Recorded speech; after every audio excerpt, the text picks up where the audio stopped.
Gordon. I'm the Student Senate President here at Park University. And before we get started, I would like to just take a moment to acknowledge some of the faculty that we have joining us today. So we have Dr. Michelle, who is Executive Vice President and Provost, with us today. We have Dr. Bodner, who's the Vice Provost, with us. We have Dr. Tom, who is the Dean of Clinics. And Ms. Mount, who is Dean of Student Affairs. So Park University's White Coat Ceremony is the transition into your clinical experiences, and it's also a celebration of the ending of your trimesters 1 through 7. Congratulations on being one step closer to your doctorate of chiropractic. As a fellow student, I fully understand the excitement and the eagerness that you all are feeling right now. Although I have not made this step yet in my chiropractic journey, I took some time to reach out to some of our peers to get advice for you guys. So, just take note really quick. Get to know the faculty, doctors. Each possess unique qualities, knowledge, and experiences that they are eager to share with you guys. Acknowledge your mistakes with pride and learn to be coachable. My dad would always tell me that the key isn't winning because everybody wants to win, but the key is the ability to have the ability to practice to win. So practicing makes perfect, being coachable, showing up, making sure that you're there and attentive to listening to your coaches. So continue to be a lifelong learner. Although your time with multiple choice exams, other than national boards, is over, the learning never ends. And lastly, appreciate your peers and your support system. Each of you started this journey together, and here soon within this next year, you guys will be ending this journey together. It's a moment where you need to take a hold of and just learn how to live in it, although some days it might be unfortunate to live in. You need to just make sure that you make the most of this experience, because I promise you at the end of it, you will be upset that you are leaving, but you're not going to be upset that you're going to be a doctor. Overall, I'm thrilled to see that you are entering the clinic this trimester. There's no doubt that each of you will be successful in your time here at Parker. Dr. Bill Morgan, president of the university, sends his apologies that he could not be here with us today, but he wanted you to know that he is very proud of you guys. He recorded a brief message to which we will now view. After we hear from Dr. Morgan, you will then hear from Dr. Bodner, Vice Provost of Park University.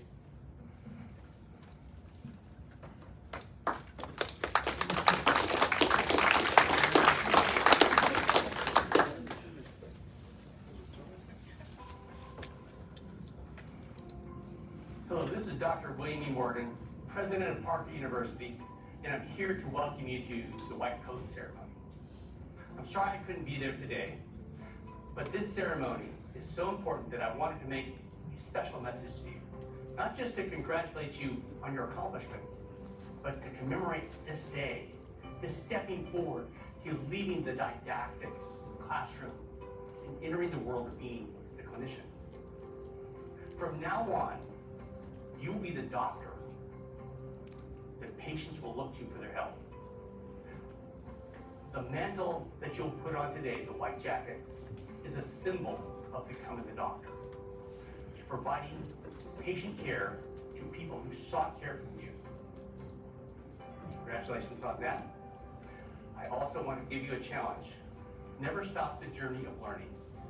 You must embrace lifelong learning if you're going to be the doctor your patients expect you to be. God bless you all. Congratulations.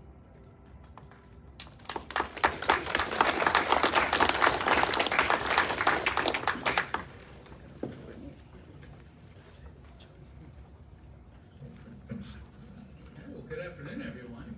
It's so great to be here with you today. It's a big point and step in your education process, and it's not a light one. It's a pretty heavy step, because you're moving from something you've somewhat become comfortable with to something that's unknown, right?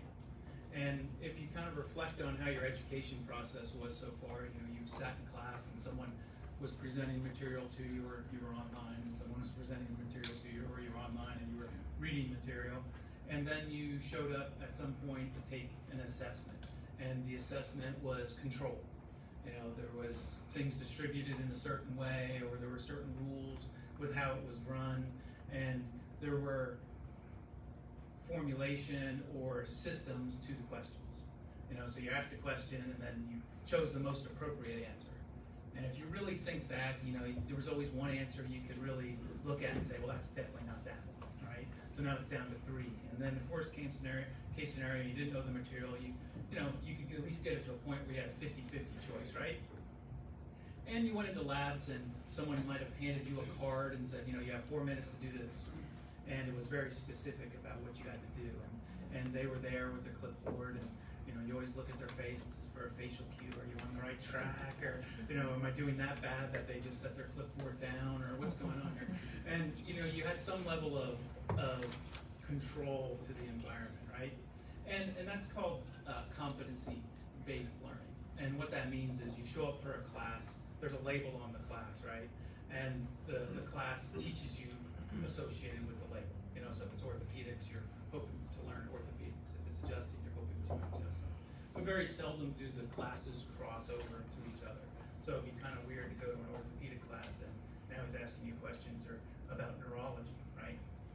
And you're about to move into a situation that's a little bit different. The learning changes. So it's not competency-based learning anymore.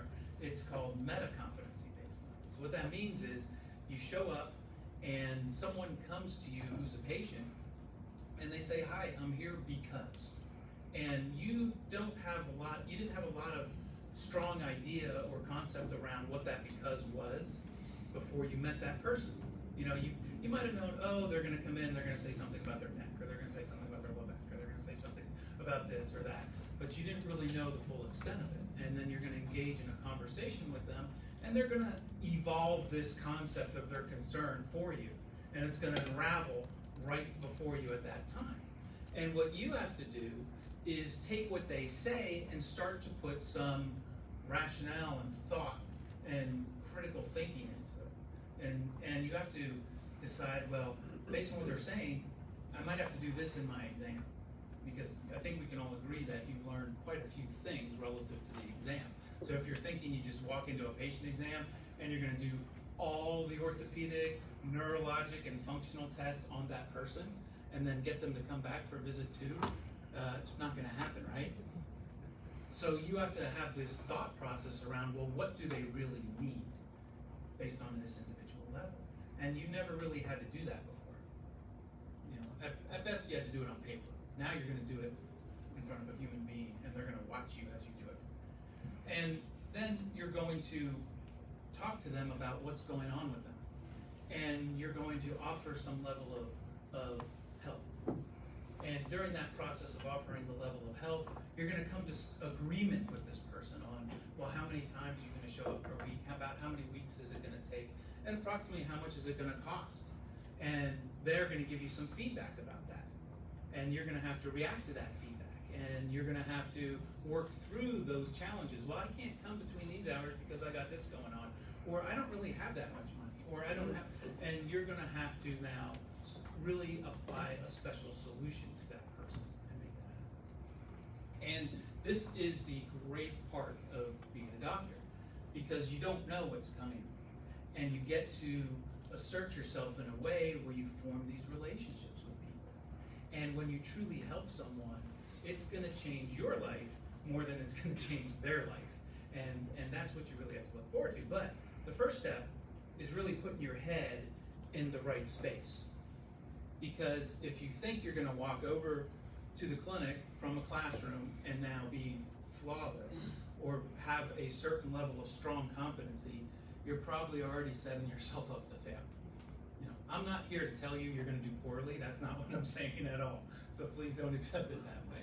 What I'm telling you is you're gonna make a lot of mistakes, and it's not gonna work out your way right away. So what you need to do is apply yourself to the process in a manner where you pick up on what you did wrong. You understand that concept, you have a conversation about it, you engage in what needs to change for it to become better, and so forth. And then as you consistently apply yourself over time, you'll find that, hey, this is starting to work out the way it should. And that's meta-competency based. You can kind of think of it as if you're a pot of water on a stove. When you came in to try one, you were very nervous because you've never done this before. So probably the first thing you did was try to seek out other people who are at least equally as nervous as you, if not more. right?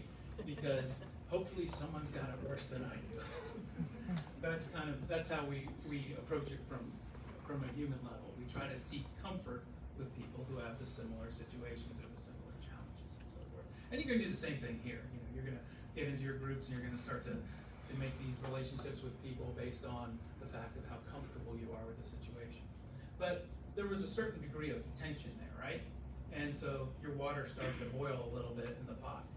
And then you started to go through your classes. And then you saw, wow, I'm really gonna have 7 tests this week. That's gonna happen. This is going down. And then the water started to boil a little bit more. And then you went to a higher level of classes.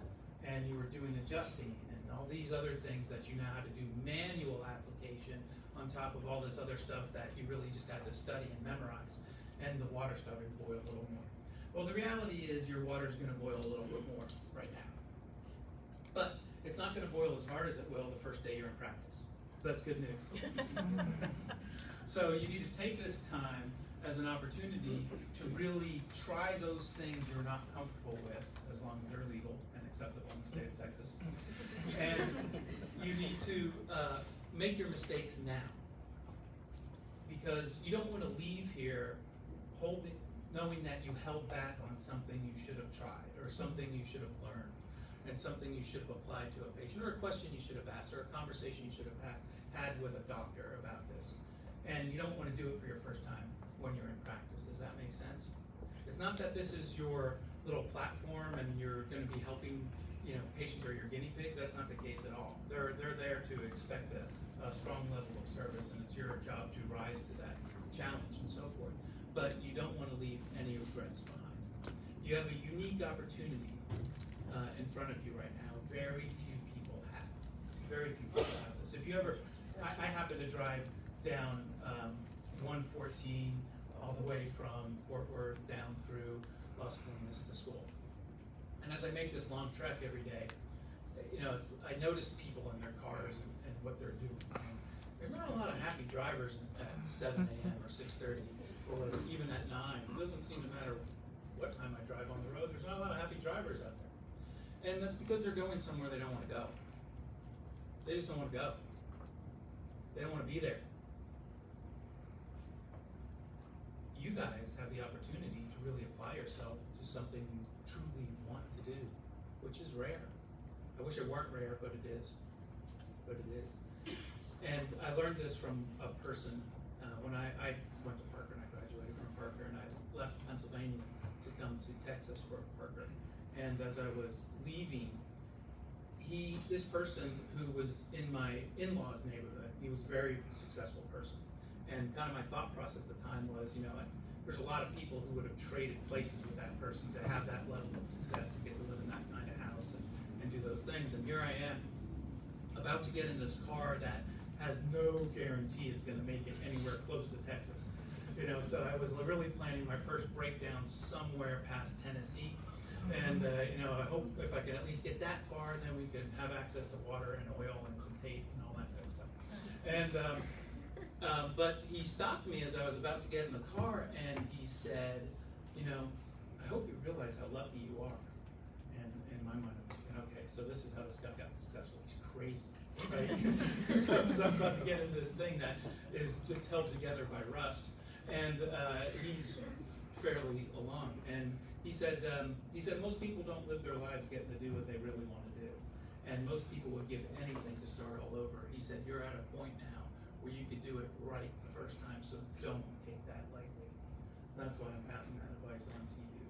Because I think if you take that advice now, that's probably the best advice from where you're sitting you can consider at this point. So I'm so proud of each and every one of you. You've hit a fantastic milestone. You're gonna get to work with some amazing people in the clinics, and Dr. Tom. Dr. Tom is really fantastic. So you're in good hands, but you have to show up to play, and it will only work as well as you work it. I wish you all the best.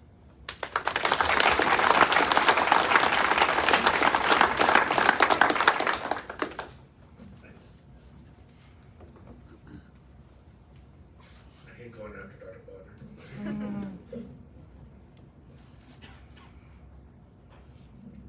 Good afternoon, everyone. So I'm Dr. Tom, I'm the Dean of Clinics. And I spent my last few trimesters in this very classroom. It's kind of nostalgic, kind of to think about. So when I came to chiropractic school here at Parker, I had to cross a big blue body of water to come here. So I'm not sure if anyone else had to in this class. But, you know, as I drove across Lake Ontario with my friend, and across Niagara, we made the 3-day trip down to Texas.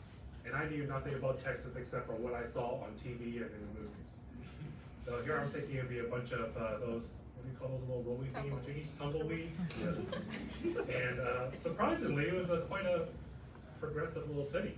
I remember that all these flat screens were the tubes. I think they're probably 27-inch, 20-something inch tube TVs hanging from them. I kept hitting my head on and probably still do with these things hanging down this low. But this is back when Bill Clinton was president. So I graduated in '99. Every summer, it was so hot, I said I was gonna go back to Canada, and 22 years later, I'm still here. I don't work well in the heat, I actually like the cold. I'm like Elsa, so I like to keep it cold. I play ice hockey, and I actually bike and run out in this crazy heat as well. But I want to congratulate you all completing the preclinical portion of the PCP. That's a great success. You know, it's the next year, most of you will finish, hopefully all of you finish within the next year, the graduation date of August 2022. And it's gonna go by really quick if you put the work into it. If you don't be afraid to come into clinics and spend the time with your clinic faculty doctor, and even work together. One person can help do the scribing, enter the information into the computer for you so that you can work on and focus on a patient. Get used and practice having a conversation with the patient. Usually when I see people conduct their first exam, they'll go back and forth with a piece of paper, and because they're not used to kind of that interviewing mode, right? Asking the right questions to figure out what is possibly wrong with that person who's seeking your care. So you're so focused on the OPQRST that you're kind of ignoring the patient. And then you're so focused on OPQRST that you forget what comes after Q. So, and that's relatively common when you're kind of nervous and working on your first few patients. So I really do encourage you to spend some time in the clinics, and if you don't have a patient, to actually team up together and go through mock cases. Try to keep it MSK, don't be like that guy from Seinfeld who had gonorrhea. Don't throw people on that way. You know, like Dr. Bonner said, your preclinical has been bits and pieces, right? And you haven't really put it together, all together into one start to finish. And you're possibly seeing several patients a day. So you might have worked in the past on one particular case from start to end in 15 weeks in a particular course. But now we expect you to finish it hopefully within an hour and a half. And that will be a particular challenge for some of you, but if you do practice, I think you do well. Take the feedback from all these great clinic doctors here. They have great experience working with students and clinical experience as well. They have, you know, they've seen, some of them have been working with students for a longer time, more experience. I was a clinic faculty doctor before I became the director of clinics. So I am used to working with students. If you're struggling, I'm more than happy to sit with you and tell you the patterns of what I've seen in the past work well with students. And one of the first ones is, you know, what type of population do you really want to work with? What gets you excited? If I said I had a marketing event for this particular population, what gets you entering that, responding to that email as quick as possible saying, that's me, I want to work with that population. If you do not currently have that population in mind, you may find it difficult to actually market yourself to patients. And that's okay. And hopefully through the next year, you'll develop and figure out what type of chiropractor you want to be. I always say, market your clinic faculty doctor. It's sometimes easier to talk about someone else than yourself. And it's easier for me to say, hey, I've worked with this doctor who's been in practice for 10 years. He's been working with sports, particularly triathletes, and he does really work well with them. That sounds better to a prospective patient that you may not know than, hi, I've only been, I'm new, I'm learning to be a chiropractor. I've adjusted 2 people before. Yeah, I'm fine. But you know, you see that message, it's totally different. And I kind of draw the analogy where if someone said to me, hey, I'm learning to cut hair, will you come see me? I only got maybe a few more years of this going on. No way. But if they said, hey, I work with someone who who's been cutting hair, particularly Chinese people's hair, for the last 10 years, then I would definitely want to see him. And actually, that's how I was introduced to my current stylist, and I've been with them for 25 years. So, Canadian. Yes, any Canadians? Other Canadians? Well, there goes their hockey team.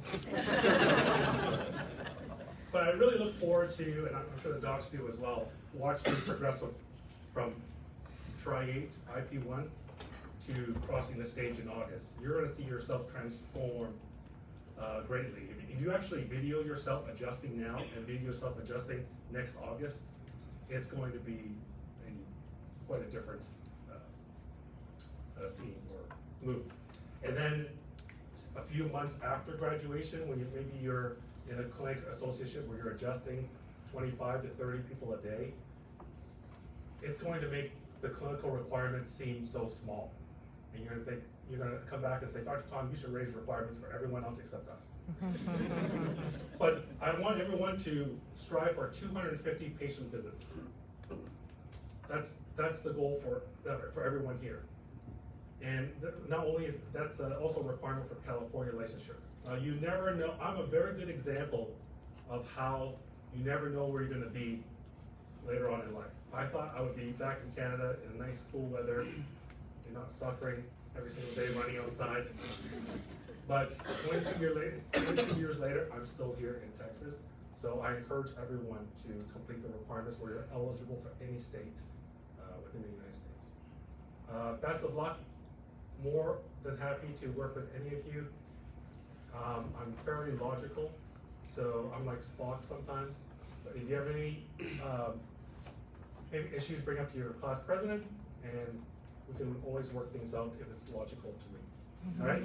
Have a great rest of your day, and I look forward to seeing you all across the stage next August.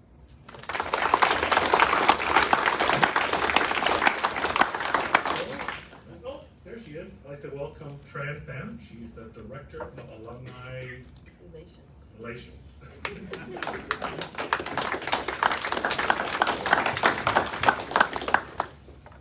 Hello everyone, can you guys see me? I'm a little shy. I think next time I need a request for a step stool. Can't see over there.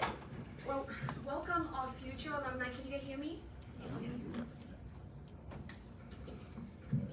try to be like Dr. Tom here. Yeah. Well, welcome to our future alumni, and thank you for having me here. You know, my name is Tran Pham. I'm Director of Alumni Relations here at Parker. Some of you may have seen me running around campus a lot of time in my high heels, quick. You know, on the day where I don't have my heels on, that day I must not feel good or something is wrong because, you know, I need all the extra hype I can get right now. Well, I'm here to share with you some of, about Alumni Relations Office along with our Alumni Association. You know, our Alumni Association, once you graduate, you automatically become a member of the Alumni Association. There's no fees, no dues. The goal is to, promote support for our alumni or student along with, hosting, connecting events, providing, benefits, and, the connection is very important. So, and our alumni office is not only to serve alumni. We have a lot of benefits and support for students as well. So I do a lot of fundraising for student scholarship. also, wants to try, you're probably gonna see email coming from me or the amount about, applying for the Alumni Endowment Scholarship. We also have programming such as the after-hour program where we bring, a group of you guys out to different alumni offices to kind of, you guys can learn and see what's the good, the bad, the thing that you do want to do or the thing that you're like, whoa, I don't want to do that, And it's good to learn from other people's mistakes and you don't have to pay for, some of those, right? And I also do mentoring sometimes, all about, if you have questions about, okay, how do I even get started, do you have a job in, let's just say Oklahoma that does sports, I can help with facilitate some of that, I will vet them, make sure that they're good and before I introduce you guys, but at least that's something for you guys to think about, like getting to know and getting to see what you want to do before you actually, go towards that direction. And if you want, we have a lot of our alumni, board members along with our alumni who, just want to help students. And if you want to see a day, what's a day's like, at their office, how they run their office and stuff like that, reach out to me, let me know. It's very easy. You just email askalumni@parker.edu. That's what you get directly to me. And, I'm very excited and I just want to congratulate you to get to here. I know it's been, a hard journey, but it will be totally worth it. The reason why I love this profession is because of the passion you can have is so contagious, and I love it. This is the reason why I'm here. And so, and I look forward to get to know more of each of you guys, and I look forward to seeing you guys working across the stage and welcome you officially to the Alumni, Association. So, congratulations again.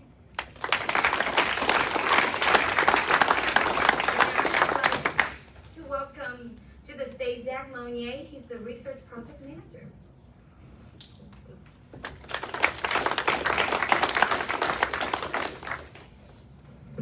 How's it going, everybody? Can you hear me good? Yes. Awesome. I'm Zach Monnier. I'm the Research Project Manager here. I'm just going to give you a little quick brief update on some ongoing research opportunities and some of our projects we have going on here at Parker University. We currently have 45 projects going on with a strong focus in clinical research. If you haven't heard from me by now, I've been in your inbox. You'll definitely see me throughout your clinical experience, including our Maintain study that's focused on maintenance care on low back pain.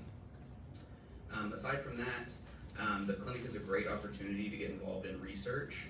We have a few opportunities that you can do throughout that clinic.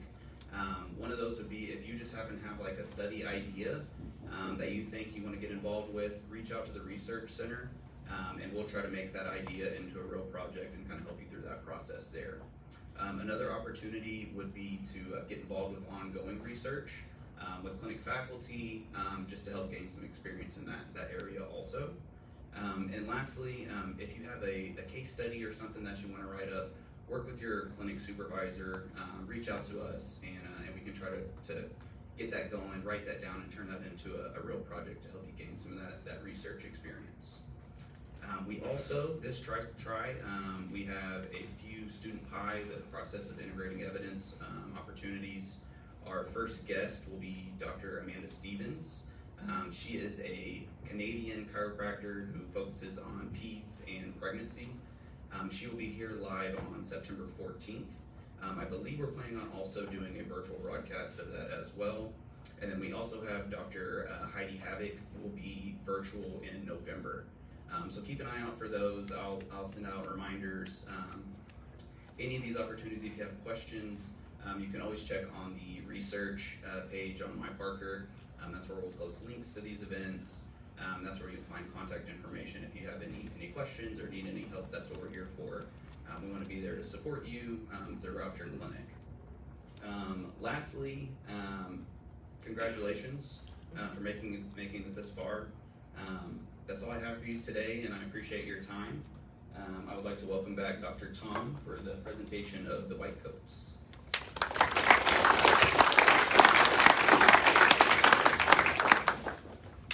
If you get a chance to participate in that Maintain study, I encourage you to do so. Wouldn't it be great for us to get some sort of evidence that promotes maintenance care in chiropractic? I think it would be kind of cool.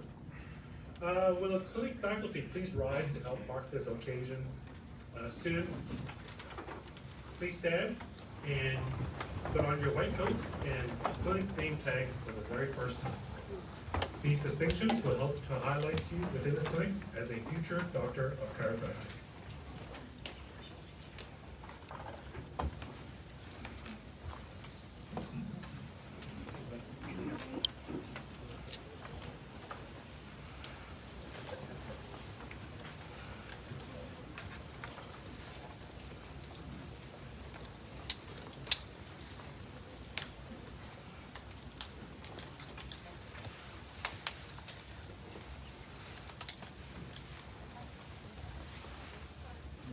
I hope you guys enjoy these white coats.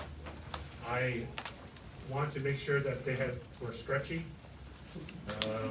Back when I was a student, we were non-stretchy and it was very difficult to maneuver inside it. So I took samples of 5 different ones and picked these ones for you all.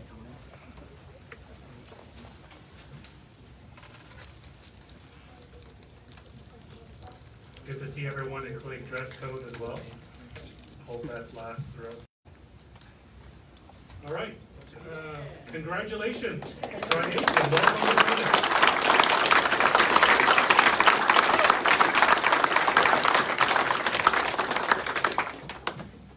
All righty, you can all be seated. I'd like to welcome back to the microphone, Vilmar Horton. French accent there.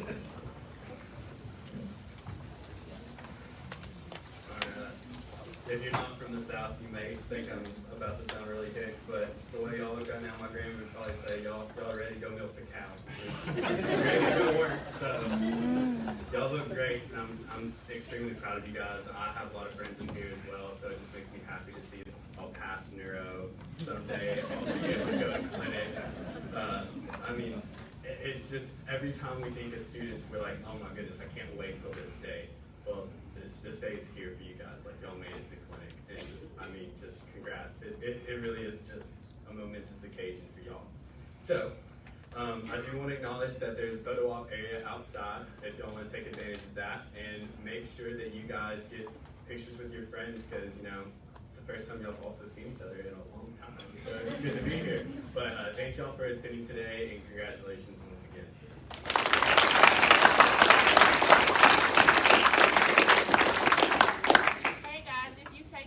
Will you tag them to the Student Affairs Facebook page? We would love to see you guys.